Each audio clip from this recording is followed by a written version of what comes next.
Firstly, the first thing I'd like to say, there's been a lot of thank yous so far, but I'm not a veteran. I've worked with the veteran community I was trying to work it out as I was sitting there. It's going to be 30 years.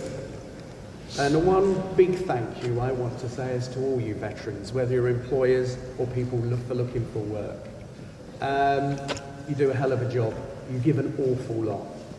And I just want to sort of acknowledge that, and respect that. Thank you.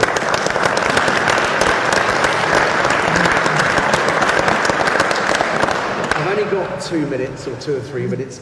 Caroline said keep it to 3 minutes. No.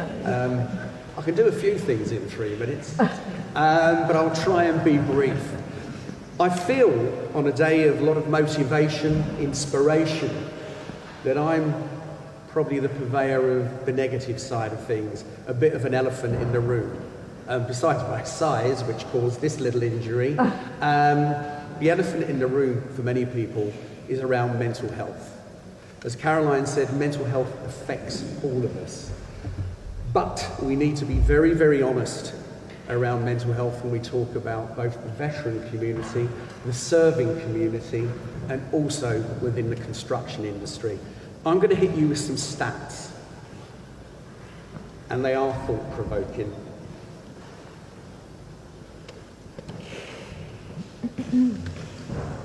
I'll move over here so I can actually read them.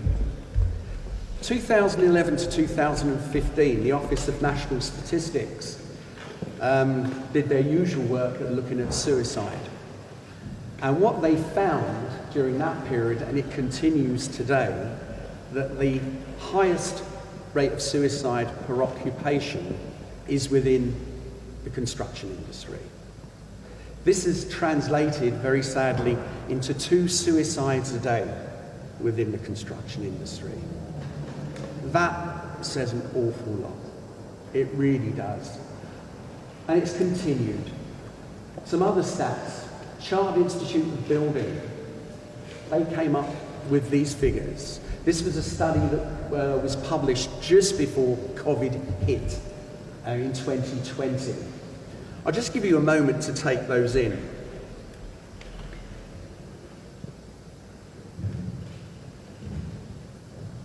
And that 26%, and it's difficult to define a suicidal thought, but I can tell you in comparative studies with the general population, other occupations, that's twice as high.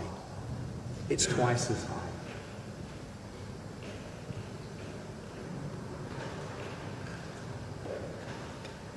A recent study came out from the Construction Industry Training Board. It was only published August, wasn't it? Yeah, it was just August. And they looked at the key triggers of poor mental health. There won't be any surprises here within people working in the construction industry.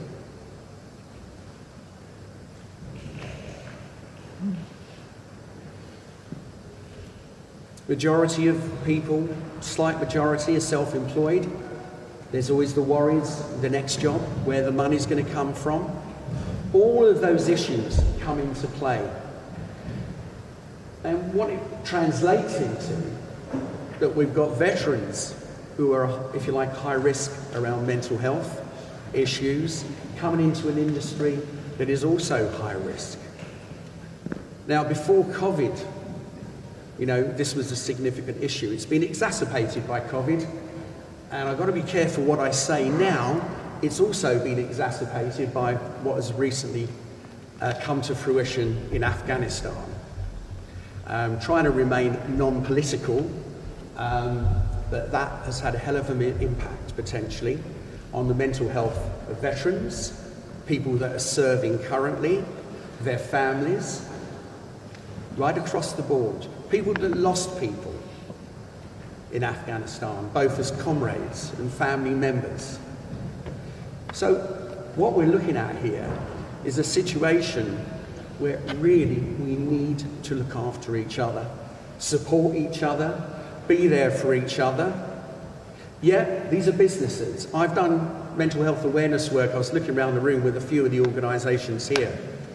And I know there's a commitment within a lot of construction industry companies to embrace a more positive attitude towards mental health, to be more receptive, to be more supportive, and also to address the stigma.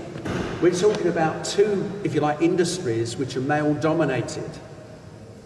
And when we get men together, there's an old saying that women get together to solve problems, men get together to forget about them. And a significant variable here is to forget about them, and alcohol and use of other drugs can come into play to help that process. And I can see a couple of people nodding. Thank you for your honesty. That, can take us to some very difficult territory. So I was really, really pleased when Angela, about 3 years ago, asked me to come and join Build Force. I've been doing work with Lend-Lease when Angela was there. And I'm very, very proud to be part of Build Force.